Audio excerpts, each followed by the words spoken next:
Imagine That, the podcast where we explore the magic behind the magic of your favorite theme parks. Join us as we pull back the curtain on the creative process, storytelling, and design principles that make Disney parks and beyond so immersive. Whether you're a lifelong fan, a curious creative, or just love spotting the details most people miss, you're in the right place. So get ready to tap into your imagination as we take a deeper dive into the lands, attractions, and stories that bring the parks to life.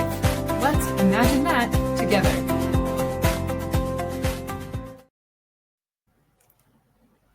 Well, hello everyone, and welcome to another episode of Imagine That.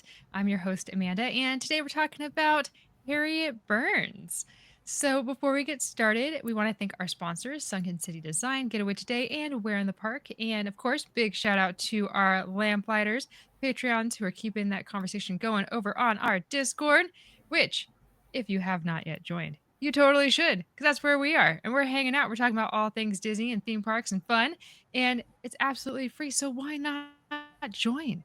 So scroll down in the show notes and click on that link and check it all out. So before we dive into our topic of Harriet Burns, let's say hi to the rest of the crew. Let's start with Kevin this time. Switch things up. What? Kevin, how's it going? That's special. It's going great over here. I'm a little like shell shocked right now. Not used to being second, so hello. But it's on brand though, because we're talking about Harriet Burns, and according to some people, she was the third Imagineer, and she was the first female in a creative role, right? So after me, a guy, let's switch over here to Sam. Hi. Yeah, I'm always down to talk women in Imagineering in general, but women in Imagineering is something that not a lot of people focus on. So every time we get a chance to talk about somebody like Mary Blair, like we did in our last episode, or Harriet Burns, I am here for it. Absolutely. Excited. Well, let's dive straight in and let's learn a little bit more about Harriet Burns and her life before joining Disney. Absolutely. So Harriet was born in San Antonio, Texas in 1928. She studied art at Southern Methodist University, and she got her master's at the University of New Mexico. Before Disney, she was working on television sets, designing sets for the Colgate Comedy Hour and other productions in Hollywood. So her background in painting and building props made her a perfect fit for Disney when she did decide to join in the mid-1950s. She was the first woman headed into Walt's model shop, which became the heart of Imagineering, and Walt's nicknamed her the only woman in the boys' club. So at that time, there were women who worked at the studio in ink and paint, but Harriet's role was groundbreaking because she was doing hands-on construction, sculpting, painting right alongside the men. And another thing that was really special about her was she was a mom while she was doing all of this. She had a family at home, and she did it all in dresses and heels and pearls.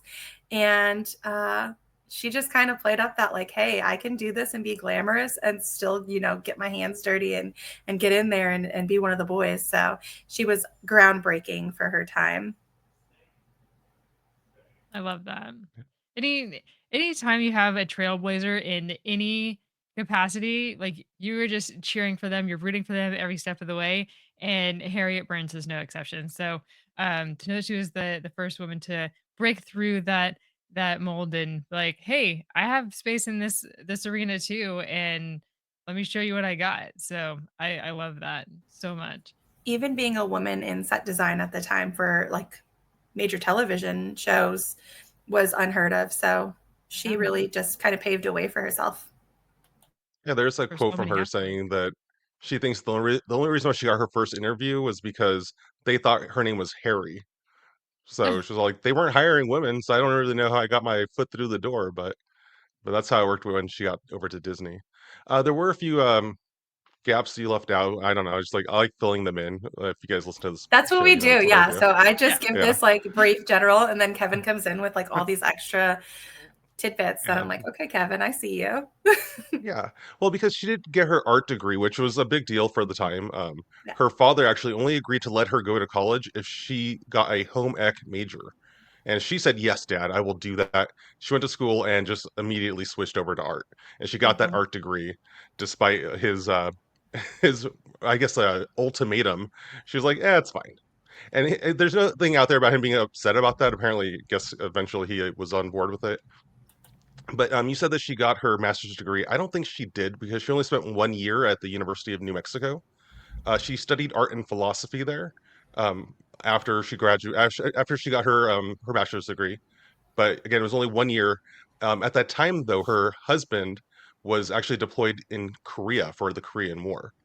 So Okay. she was at home with her. She went to her parents' house, lived there with the parents with her daughter, while her husband was at the war. And before he made it to Korea, he actually had like a stop in California. I don't know if it was a military reason or whatever, but he loved California. So when he came back from the war, because it ended in 1953, he went back to Harriet and was like, "Hey, we're moving to California." According to their daughter, the reason why he wanted to do that was to become an actor or a screenwriter. Um, there are other stories where he got a job at Capitol Records. I'm not sure which one really came first because again, like with everything with all Imagineering, there's always conflicting stories out there. But yeah, so that's the reason why they moved to California, specifically to Hollywood, was so that he could get a job working for Capitol Records, hoping to get his foot in the door working at one of these movie studios. But she has a story where she would go pick him up at that Capitol Records job, and along the way there was a little prop store called Dice Displays. So they would make props for TV and for I guess Mhm. upcoming theme parks essentially, and she would just look in the window and just kind of like be in awe looking at it. But one day, the vice president of that company came out and said, "Hey, do you want to come on in? Like, come take a look around." And she didn't turn it down. And he was like, "We're actually trying to look for someone who'd be willing to work part time here. Do you have any experience doing this?" And apparently, back when she was living in Texas, she worked on some windows over where she was working. My notes are a little off here, but that's okay. Neiman Marcus, apparently. There was a Neiman Marcus in Texas where she worked on a window display. And the vice president was like, "Good enough. You're signed up. Come on in." She started working part time there, where she actually worked on installations for Santa's Village, which is it's a theme park that was up in Lake Arrowhead, California, from 1955 until 1998. I never made it out there. Apparently, it reopened in 2016 as Sky Park at Santa's Village. So I don't know if anything from Harriet Burns's 19 or pre 1955 work is still in that park or not, but I'd love to go see it. But that business though, one of the big things, the biggest like thing that they had going on for them was making interior sets and props for Las Vegas shows, specifically at the Dunes Hotel. But when it came time to pay, they didn't pay up. And when that company didn't get that money, they folded. So all of a Mm. sudden, poor Harriet Burns with her job that she just got, she was out of work within less than 2 years. But but the good news, the silver lining for all of us in this is that while she was working there in that job, she was given an assistant. Some guy named Jim. I'm not sure who he is. He didn't come up again anywhere in the storyline, but he had worked for Disney for a little bit and kept in contact with other people at Disney. And he had been told, "Hey, they're working on a new show for kids over at Disney. We should go apply and see if we can get jobs there." And then both of them did, and both of them got hired at Disney specifically to work on the Mickey Mouse Club. So that's how she Wow. got her foot through the door at Disney, was just because the other job just had folded and that guy kept in touch with some people. So yeah, so Wow. she went there. She was mostly a painter when she was hired. That's what they had her doing. She was painting sets. There are Yeah, a lot of people who say that. What's that? I was going to say that like her expertise, the thing that really shined for her was the way that she would make things look different than they actually were. She kind of could play tricks with her paint work under studio lighting. So they utilized her a lot for that early on in her career, and as we know later on in attractions. Definitely. Yeah, they say that the Mouse Clubhouse from the early 1950s or mid 1950s Mickey Mouse Club was completely designed by her. Like that was all her brainchild, the whole way it looked. If you look at it now, it kind of looks like it's almost like it's coming from a cartoon. Like it has like that kind of flat look. I feel like I'm in Toontown or I'm in Mickey and Minnie's Runaway Railway when I'm looking at that set. So it's a lot of fun. Mhm. But the things that when she was doing that, she was actually sharing an office with Fred Jorger. Jorger, correct my pronunciation on this guy's name. I think you Um, got it, Jurger. Yeah. Jorger. All right. Sure. So Fred so J. that Fred Yeah. J, who at the time was like one of two employees for WED. It was him and Mhm. Waithel Rogers were kind of just running the model shop, doing stuff that Walt asked for, and they were. It was just because of the limited capacity for the company at the time that they were sharing a workspace. That's the reason why Fred saw Harriet working and was like, "Hey, she's really good. Walt, you should hire her." Um, there's kind of a conflicting story where she actually did an interview that's in her book. Oh gosh, I feel like I was prepared for this, but now all of a sudden I'm all over the place. But there's a book that was actually created. If you go to Imagineering Harriet, I think imagineerharriet.com, you can buy it there. And that book has an unfinished interview from right before she passed away, where she was kind of explaining the way that she saw how things went versus how people have said how things went after she passed away. Like this is what actually happened. From her perspective, it was she was working in the model shop, working on Mickey Mouse Club. Everything was going fine. That was her job. And then Walt was like, "Oh, hey Harriet, when the show's not like filming, if you want to work on some models over here for the park that we're working on, that'd be great." And she was like, "Okay, if I have time for that, Walt." And she did find time for it, obviously, thankfully for us. And that's when she worked on the castle and other items that you could find in the parks. Or not, it wasn't stuff you could find in the parks, but it was stuff that was going to be used for the designs for what was being built in the park. But she did work on actual models that were put into the park eventually with the storybook canal boats ride. Um, so yeah, so I think that's most of the gaps here I'm missing. I know that oh, what were you gonna say? No, I was going to actually say that while you were talking, I fact checked, and you're right that there is a huge misconception over her getting her master's or not, and it was that she attended and started taking classes for her master's, but she never finished, as you said, and realistically, it's because her family life took off and her career took off before she really got the opportunity to make that happen. Um, but Pretty sure yeah, if it wasn't for the Korean War, I'm sure she would have finished. yeah, But that curveball just kind of threw everything off. And then her husband coming back being like, "Hey, I got a job over in Hollywood." yep, It's like, okay, let's do that. yeah. So, Yeah. yeah, Well, it ended And up then working out in her favor. yes, and both of exactly. their favors. I mean, he actually Yes. ended up having a pretty successful career as well. Like, Mhm. they both did very well where they ended up. So, yeah, definitely a happy story for both of them. Yeah. And the website that you were referencing is imagineerharriet.com. Thank you. And And the book the name? book, yes, the book is written by Harriet's daughter Pam, Pam Burns Clare, along with Disney historian Don Perry. Is It's a tribute book called Walt Disney's First Lady of Imagineering, Harriet Burns. Mhm. So Exactly. commemorates Thank you so Harriet's much. legacy as both a Disney legend and a friend and family member who touched many lives. So there you go, imagineerharriet.com. So there you go. We're like fact checking everything. Yeah, I think everything makes sense here. Everything, yeah. Again, it's amazing like what she was able to do, especially at the time. Like Sam said, she was very well dressed. There is a quote from her where she was saying here, "It was 1950s. I wore color coordinated dresses, high heels, and gloves to work. Girls didn't wear slacks back then, although I carried a pair in a little sack just in case I had to climb into high places." So that's the kind of person she was, where she's like, "I wear pants only if I have to climb upstairs. Otherwise, I'm wearing a dress. I am fancy." I And I mean, don't know. I kind of get It's pretty that.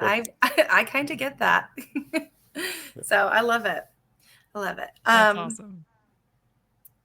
And I think just that adds to like her being even more of a powerhouse because she was in Yeah. like a male dominated field, and like she's just running this running joke in the model shop about her wearing her pearls and manicured nails and lipstick while operating power saws. And the guys, they laughed about it, but she kept her femininity visible in a male dominated field, and she proved that she didn't have to change who she was to excel in that field. She didn't, have to mask herself as a more masculine person just to excel in that field. Her talent spoke for itself. And that's why Walt worked so closely with her. He would often bring her in and, have her show him like what he was working on. And she had a personal relationship working with Walt because he trusted her eye for finishing touches. And even the smallest little flaws would be noticed by Walt. And he would tell her, and I know she would go on and say it to other people when she was, training them. She would say, because she actually worked with a lot of women that followed in Imagineering after her. But Walt would say to her, and then she carried on saying, people can feel perfection even if they can't see it. So that was kind of their joined philosophy, and what made their magic happen was we can't have the flaws. There's no flaws to exist. We have to, make it feel perfect. So. And they also say that she had a really wicked sense of humor too. Yes. So if people came in, like, I say people, when guys came in with like their male chauvinist big bullshit from the bull language from the time period, like apparently she would dish it right back at them. That's what people said. No one gave like exact quotes of what she would say or like what the conversation was. They said if anyone tried to belittle her or give her any kind of trouble, she would dish it right back at them and just keep on working. Like, no problem. Yeah. We love that. A lot of respect. Yes. Definitely. Absolutely. Well, Sam, you had talked about her talent speaking for itself, and we know of another whose talent speaks for itself, and that is the amazing work by Louis Medina over at Sunken City Designs. So let's check out some of his work, and we'll be right back.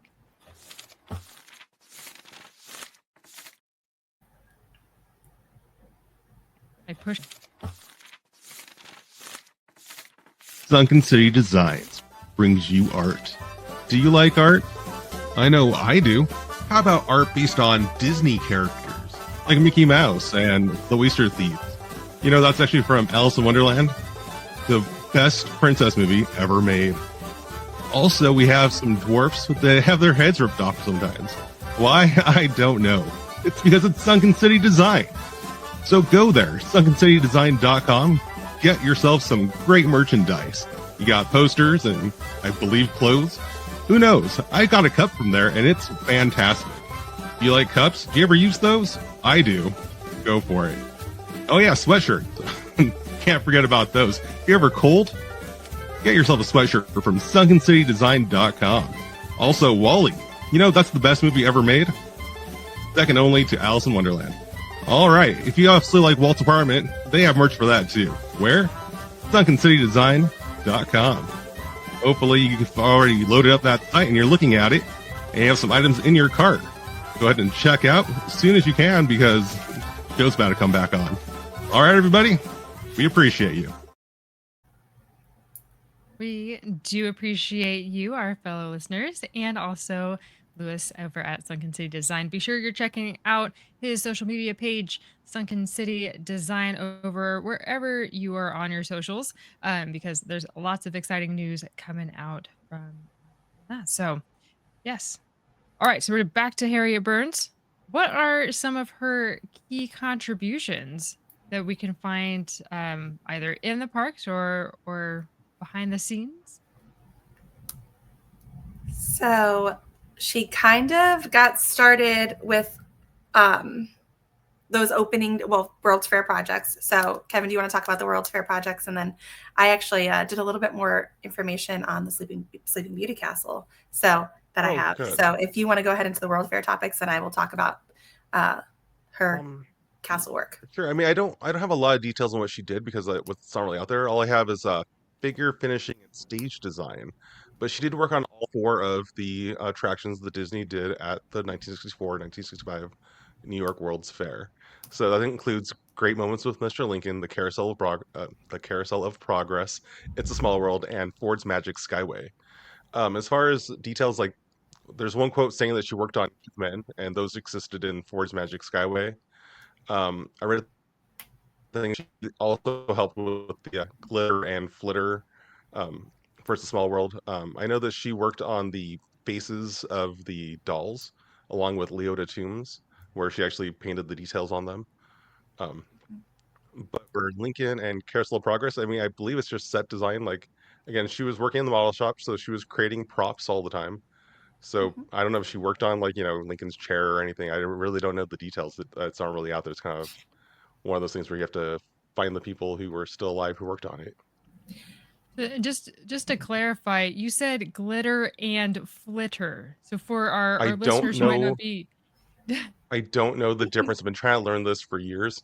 Because I know Rolly Crump in his book is it's kind of a cute story. He talks about how they put flitter all over the place in It's a Small World.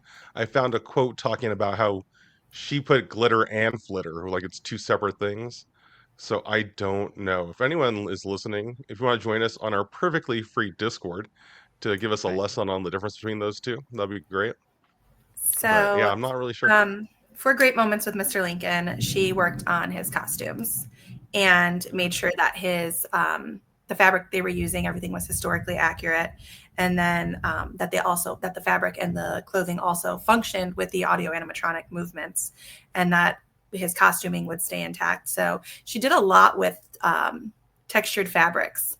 So people don't we think about her with like paint and stuff, but she did a lot with other materials too, textured fabrics being one of them. For pirates, she developed the scenic treatments that gave the sets their like aged look, and then like the wood that looks like it's waterlogged and leaky, and like that was her kind of thing, to add that textured experience to paint. And then for Small World, like you said, she helped bring Mary Blair's style to life, not just with the characters, but with the set design. And then for the Tiki Room, that's where she really did a lot of her early work. She did all of the feathers, essentially, like hand feathered every bird, and made them so realistic, and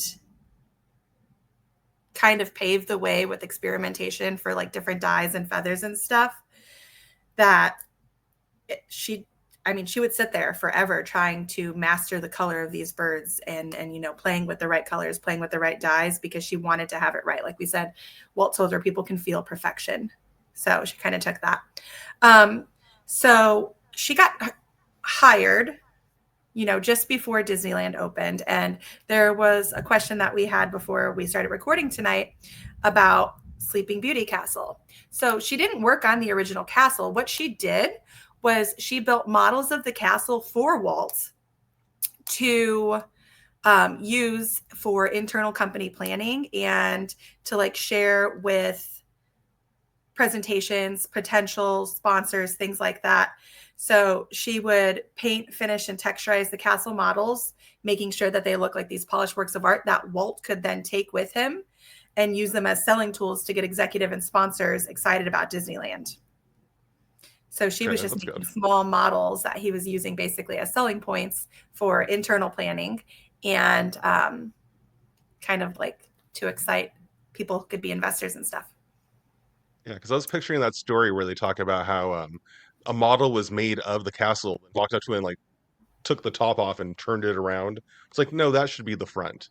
And timeline wise, I'm like, how did a lady who got hired at some point in 1955 make that and have it where like that castle was still built and open with the park in July of 1955, the same year? I'm like, that doesn't make any sense. So that makes a lot more sense. Yep. So That she was making other models. Yeah. Mm-hmm. Yeah.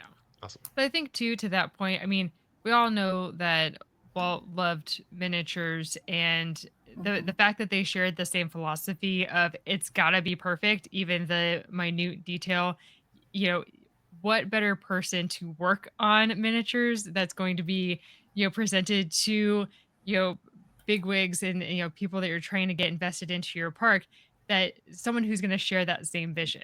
So again, Same level Walt of knows how to detail. pick Yeah. them and see that Always had the talent. right So, people in the right places. Yeah. absolutely. So just another example of Harriet being that right person. And really, Actually, she was admired for her perfectionist touch among her colleagues, and Waltz relied on her all the time to put finishing polish on presentation models for pretty much anything. I mean, you went into detail about the tiki room birds, and I have a quote from Yeah. her that I found where she says, "I looked at Walt's blue sweater of brushed wool, so I tried different materials and I worked it all out. I tried all different dyes, blue and purple faded, and finally worked that out too." So it's just kind of a weird like her the way she saw things was different than I guess like most people where they're just gonna like kind of fake it and have it where it worked. But she said like when it wasn't correct, it just looked like the birds were like they had mange. I think is the way she referred Right. to it. And when we think So about this as like theme park goers who experience these attractions, you can tell the difference between good storytelling as far as the perspective and art goes, and just like something that's flat and like meh, because like everything matters. And this is what made Harriet Burns special to Imagineering, is she knew that every little piece mattered. So the texture of a prop, the pattern on a costume, the way that a light hits a certain model, just the way that the background in general played off of the clothing that they had on animatronics. Like these contributions that she made turned good attractions into unforgettable attractions that we still get to experience today. And that kind of still paved the way for the storytelling that we expect out of theme parks. yes, definitely. Absolutely. We've all seen Awesome. it done wrong too. So I mean, it is Yeah. it is a testament to how hard she worked. Yeah, and I know that the next time that we are in the tiki room, for sure, I'm going to be looking at those birds with a renewed appreciation because, it's one of those things that like we definitely take for granted of just how much work goes into putting these attractions together, not just from a mechanical standpoint, but visually as well. And so to know that she worked hours and hours and hours, Meticulously. yeah, to try and get that material correct and, putting those feathers on, that's a lot of work. That's a lot of work. And the fact that it's still functioning today, is, you know, I mean, it's been I'm touched up sure a few a feather. times since Yeah, I Harriet was gonna say, did her so a work. feather or But two have been replaced. There's been some changes, but, it's still that same vein, right?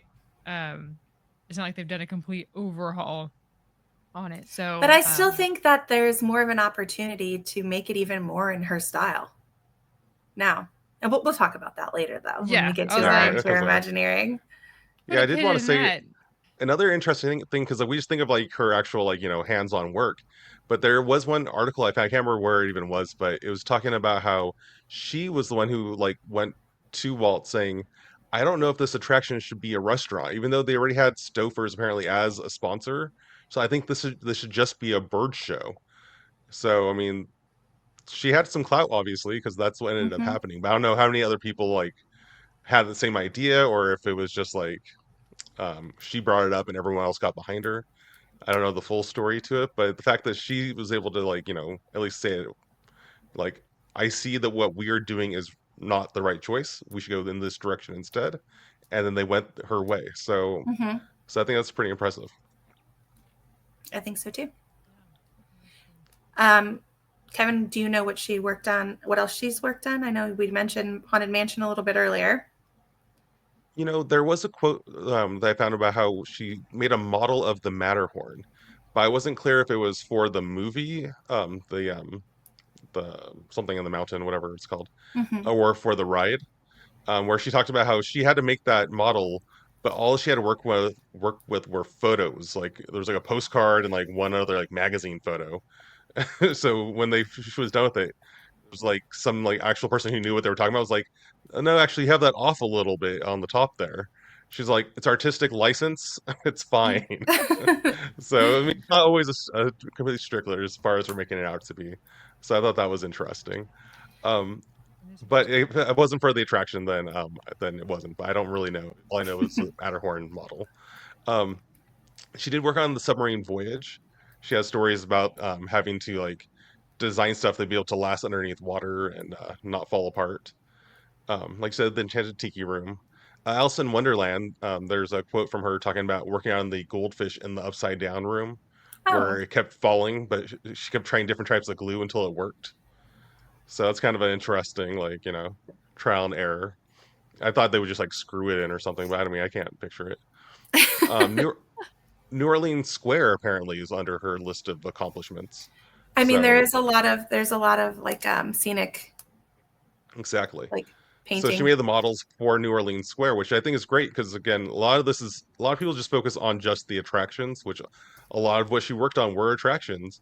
But this is a land that she designed as far as making the model of what it's going to look like. Obviously, you have other Imagineers who did all the flats and the elevations on it and stuff. Yeah. So I don't want to give all the credit to her, but she did work on that as one of her projects.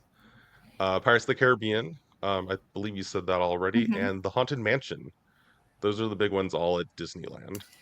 And then at Walt Disney World, she did do some model designs for some of the early Walt Disney World attractions in the Magic Kingdom.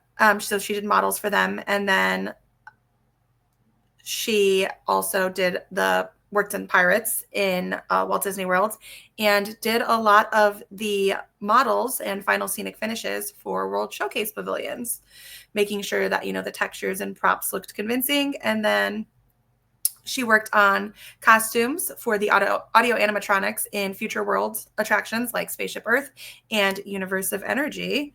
Her exact role basically at Walt Disney World when she was still working for Imagineering at the time was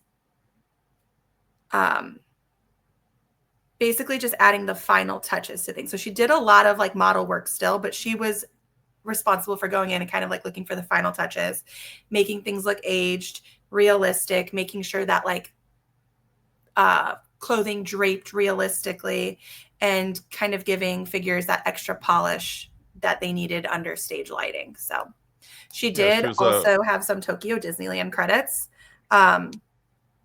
in preparing model presentations and scenic treatments. So she would prepare models that would later then be used to help build some of the things that we got at Tokyo Disneyland. She was essentially just a professional perfectionist. Mm-hmm. So, yeah. And it's funny because she didn't even call herself she called herself a model maker. Yeah. That was like, she's like, I just make models. I'm a model maker. Totally. Model shop, not a big deal. Yeah. She was just chill about it. But she knew her worth. And she's like, I don't have, like, my work sells itself. I love that. All right. That's the name of the episode. The Model Maker. The Model Maker. There it is. That's awesome. All right. So before we get into our armchair Imagineering, let's take a quick break and we will hear from Where in the Park. Hey fam, what scavenger hunt are you doing? Well, we are doing Where in the Park. Do you guys know Where in the Park? Because we do. We do. So how you play this is that they give you a deck of cards with an image on it, and you get to look around and see where in the park that is. And they're fun. So if you like to find stuff, this is what you need to do. The amazing game. We're in the park right here. If you're a seasoned Disney park goers as we are, it's a fun, challenging even for the hardcore Disney parks fan. We have played the Where in the Park games that we felt like, ooh, we got still this a challenge. Oh no, yeah, still a challenge, a fun challenge though, not an impossible challenge. Check Yeah, them out. they get really close to details, and you're like, I have never even seen that. I don't even know. Where in the park have I seen that? The great thing about these is that they're not in attractions and they're out in the open places. It's meant for families to play. Besides people who've been there a lot, it's fun for people that are new to the parks as well, because you catch some of those details that you would probably miss when you're first going. So there's images that you are finding on one side of the card, and then the other has the hint and the answer that you can reveal if you choose to. Before it was just the hint and the answer, but now if you really want the land, It'll tell you they'll where. give you the land for an extra hint. You guys can take as long as you wish without the hint. Yeah. Without the hint, it's hard. But that's what makes it fun. But they do not just do Disney parks, obviously. What other parks do you guys actually cover? Universal and all that good stuff. East Coast, West Coast, and they're continuing to expand even more after that. Check them out, we'reinthepark.com if you need to get some game packs. They are so much fun. We appreciate We're in the Park. You know, they're awesome. We love Kevin and that. Amanda. Get you some We're in the Park today. Hell yeah. Use promo code Walt's APT Podcast to save 10% at we'reinthepark.com. Absolutely. Get yourself some game packs over at we'reinthepark.com. We have all kinds of amazing games like you saw in that ad and more to come. So if you don't follow us already, be sure to follow us at We're in the Park on all the things. So before we go into the armchair Imagineering, we could close out her career and life over here because spoiler, like with Mary Blair, Harriet Burns is no longer with us, but she retired. She retired in 1986. She actually received a window on Main Street in 1992. It has a little rocking horse on it. It says the Artisan's Loft, handmade miniatures by Harriet Burns. It's on the front, I guess the side of the Emporium, right across from the firehouse. So you get to the firehouse, look to your right, you're going to see one window for Charles Boyer, then two over, you have Harriet Burns. She became a Disney legend in 2000, and then she passed away in July of 2008. There's also a tribute for her at the Haunted Mansion at the Magic Kingdom.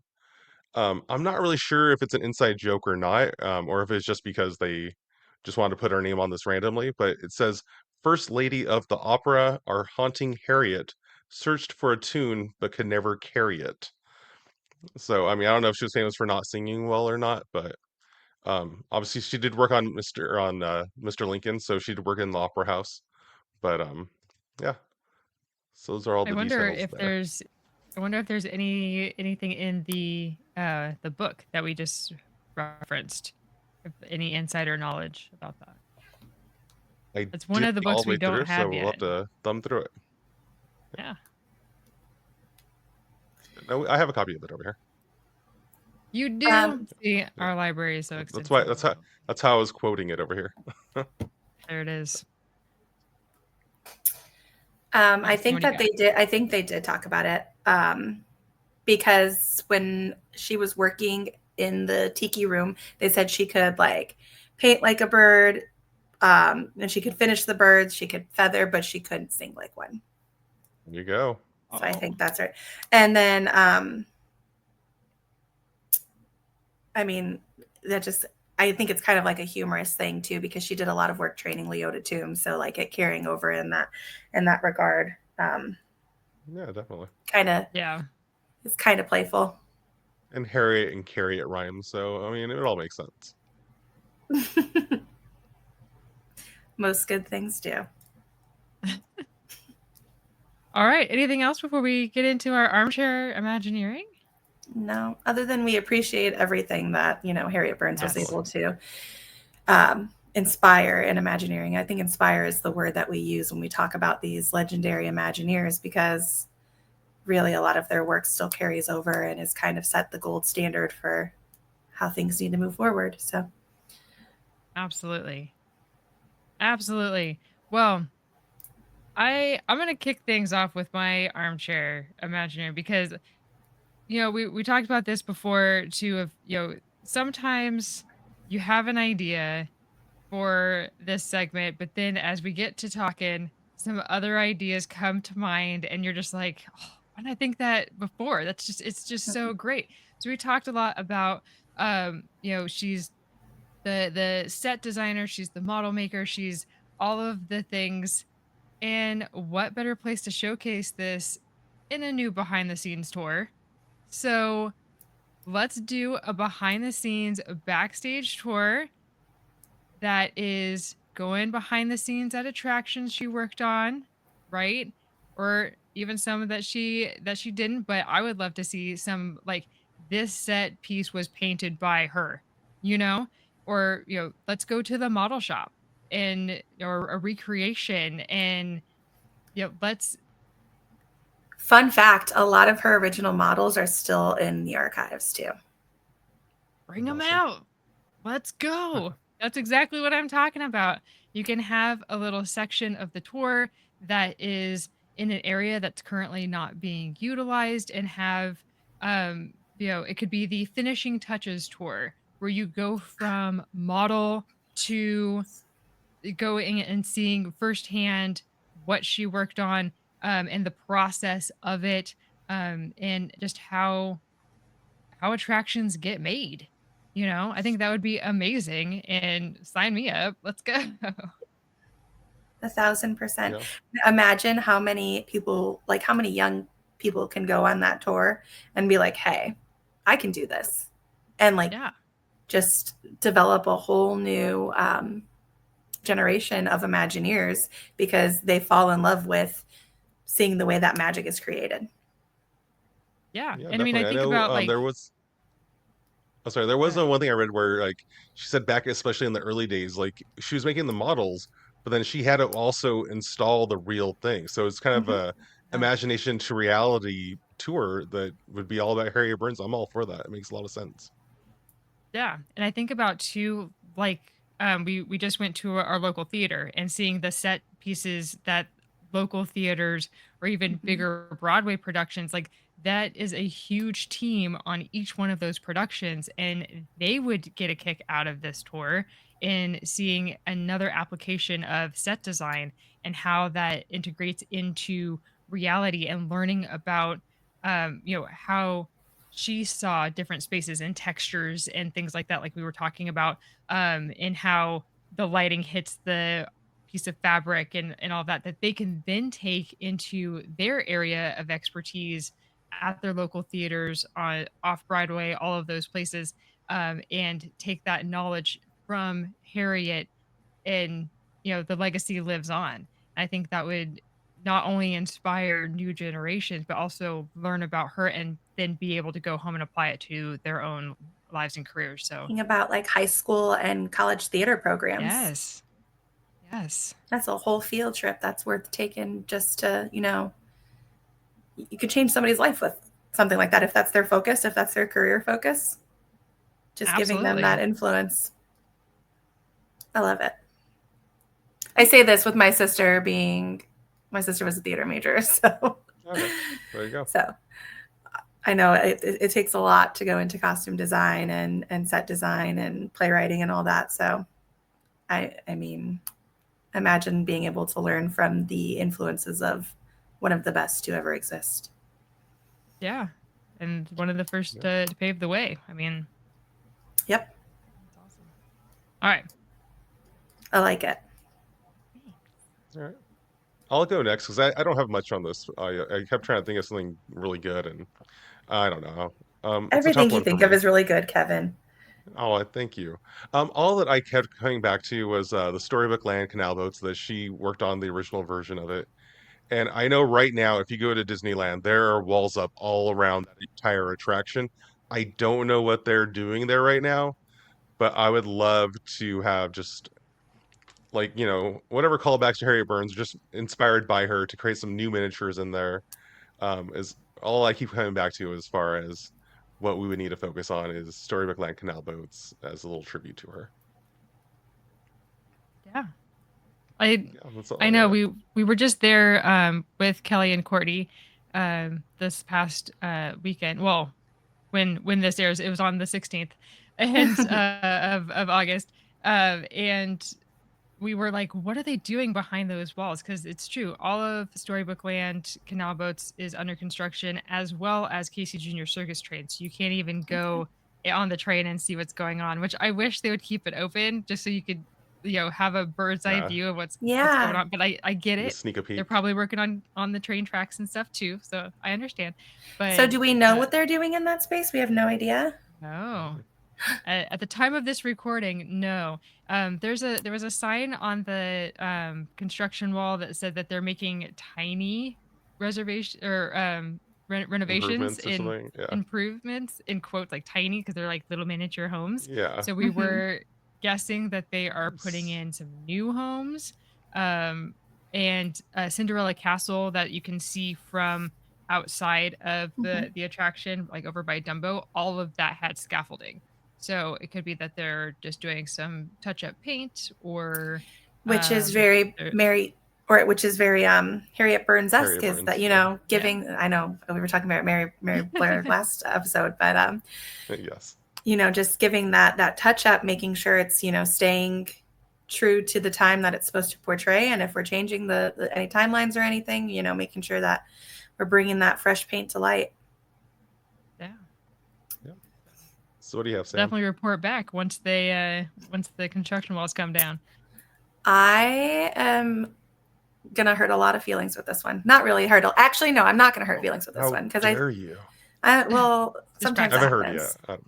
So I'm going to plus the Tiki Room, but in different facets of Mary Blair style, just giving it a facelift. So I keep saying Mary Blair. Oh my gosh, Harriet Burns. Oh my goodness. Like, what are you Harriet talking Burns. about? No. So I'm sure that's gonna be great, but where are you going with this? For me, the lighting bothers me in the Tiki Room. I'm not gonna lie. I feel like there could be more of like a crescendo lighting. Just a quick update for all of our listeners. Sam has only been to the Magic Kingdom's Tiki Room. That part. All right. So the lighting in Disneyland is perfect. Is it? That's not no, it's not the same. Not the same. Is it perfect? Is it perfect? Really?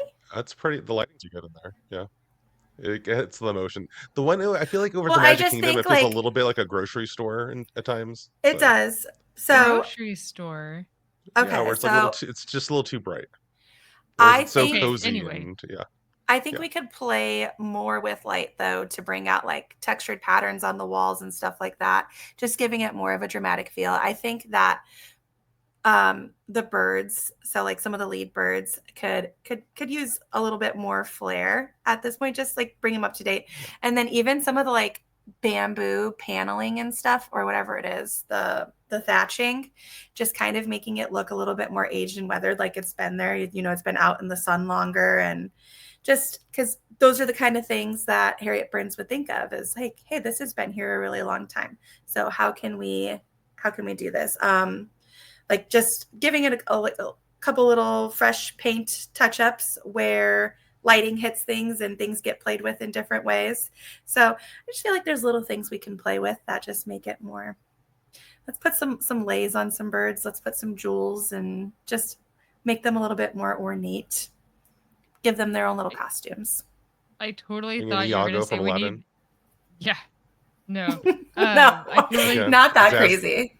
Bringing sticks. No, but think like in about it. Japan. Like, so yeah, she handcrafted these birds, right? But I still think that there's more technology now that we can like add more texture and we can you know make it more even more realistic. So I totally thought you were going to say we need some projection mapping over on the Tiki Gods. the Tiki Gods. And- I yeah. mean, well, so I'm thinking like you could do a lot of paint adjustments on them. Like you can do like subtle painting to where the light hits them in a certain way, and you know you catch a glimmer of something that's a little different than we're used to. Yeah. Just subtle changes, because she would think about lighting, she would think about costuming. Like let's just put a little lays on some of them, or you know, like something quirky. Because it is a show at this point. It's not, you know. Kevin's like, okay, Sam. It was the show the whole time. It's true. I know it is. Well, I mean, we can go back to the original concept that Walt actually wanted for it, with birds Luckily, shitting Harriet all was over like, people's food. We don't So need that. Yeah. Well, to your point, Sam, I mean, I was just thinking about the pre-show for the Tiki Room. I mean, on the Disneyland side, there's been some elements that have been not zhuzhed up in some time. That I could heard that they definitely fixed that use- tree. Did they fix the tree? Yeah, it was Yeah, I've been all over over there social media when- like a month ago. But I think that there could still be some plus thing, especially at night. you can really play with the lighting effects, make the lava flow happen. And I mean, I love the kinetics of the water fountain and stuff like that. But I think that to your point, Sam, if we're gonna zhuzh it up, we're gonna plus this, then let's do some with the Think pre-show about also. all the elements, yeah. And But come on, the tikis outside of Disneyland were designed by Rolly Crumps. That's a whole other episode. I'm not saying to change them. I'm just saying to plus them. Okay. Like right. just to. I mean, just there's to room add to plus some, everything. Yeah, There's I'm not nothing saying to that's change them. absolutely perfect in anywhere ever. But I mean, unless you're Walt and talking to her about Harriet Burns, about her models at the time. Yeah, he said they were perfect. They felt like perfection. But it's also a bajillion years later at this point, and everything can take a facelift every once in a while. Speaking of the Tiki Room, does anyone know why the exit song is "Hi Ho, Hi Ho"? Off to work we go. That has It's always just a good marching song. It's always bothered me because it has nothing to do with the Tiki Room. And why is it your exit song? I think we need to try and investigate that for the next episode. I think that's our homework for the next episode is I think so. Why is that the exit song? Yeah, I'm pretty sure that we don't have to blame Harriet for it though. So that's good. No, but I just it just dawned on me. Like, why does anyone know why that is? We're gonna have to try and do some like connection mapping there to try and figure out who was where at what time, putting that in place. Who was working on Snow White and then went over there and said, "Let's do this." Yes, right. I need answers. And if you know the answer, then hop on over to our Discord and let us know. Mm-hmm. I do have one more fun fact, just for well, I guess. Is it really fun? Unless you have something else. I think it's pretty fun. Well, okay. Well, let's have that be our cliffhanger because we have to take our last sponsor break. Okay, and then sounds great. We will come back with fact coming soon. Your fun fact and close it out. Perfect. It's been a great show so far, but who's ready for an ad break?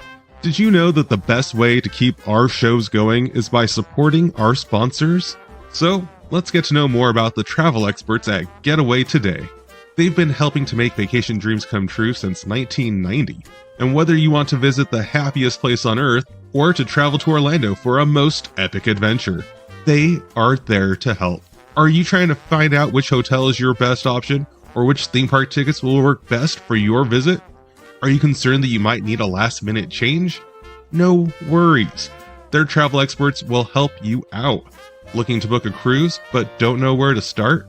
Hey, they can help with that too. They will find the perfect cruise for your vacation, whether it's your first time or you're a well-seasoned cruiser. When you book your cruise with one of the Getaway Today experts, you will have a dedicated agent to help you every step of the way. They take care of the details so you can have the most fun. Getaway Today offers peace of mind travel, allowing you to cancel or make changes up to 72 hours before your trip. You will always have the most up-to-date vacation information, both pre-arrival and upon welcome. Getaway Today guarantees the best prices, with no hidden fees, and every time you book through Getaway Today, they will donate a portion back to a charitable organization in your area. And so far, over $4.5 million have been donated. So go ahead and dial 1-855-GETAWAY, that's 1-855-438-2929, and be sure to tell them that Walt's Apartment sent you. Or just click the link in our show notes for more information and the best deals to start your Disney, Universal Studios, or cruise vacation planning. What I'm trying to say is, if you like to travel, check out Getaway Today. Alright, so now it's time to get back to enjoying that view from Walt's apartment. Let's get back to the show. All right. So, Kevin, what is your fun fact? All right. So, Harriet Burns is what we know her as. She was actually born as Harriet Tapp, right? Her dad, for some reason, Edward Alfred Tapp, went by Tommy Tapp. That's what everyone called him. But Harriet's nickname was Tippy. Tippy Tapp. Tippy Tapp. And everyone called her that. Like, looking at the book, it's kind of a lot of people talking about her, like, like friends and family. and a lot of people called her Tippy. That was just kind of her name behind the scenes. So that's yeah, I didn't know it until I was reading this. So it's just kind of a fun I guess kind of shows you like, her sense of humor and like her family. And yeah, she's just a Texas girl who went by Tippy Tap. That's kind of cute. That is cute. There you go. I like that. Way to close us out, Kevin. All right. Tippy Tap Anybody with have her anything else? Heels. Yes. No, nothing else though. Nothing else too All exciting. right. It's at Well. least. Yeah, good. All right. Well, we have our homework assignment to figure out why that song exists at the end of the Tiki Room. And you have your homework too. If you have enjoyed this episode, please scroll down on your podcast player, give us that 5-star rating. And if you have an extra minute to leave a written review or share it with another armchair Imagineer, it would be amazing. It means the world to us. And it just tells Apple, Spotify, and all the other players that we're really doing something great here. And if you're checking us out on YouTube, hello. Don't forget to like and subscribe so you never miss an episode. Be sure to check out all of our amazing sponsors, our absolutely free Discord, and our Patreon page for all the details. Links to everything are in the show notes. And until next time, continue to place trust in the magic of imagination. And remember, the details within the parks surround us in our everyday lives. Imagine that. Bye for now.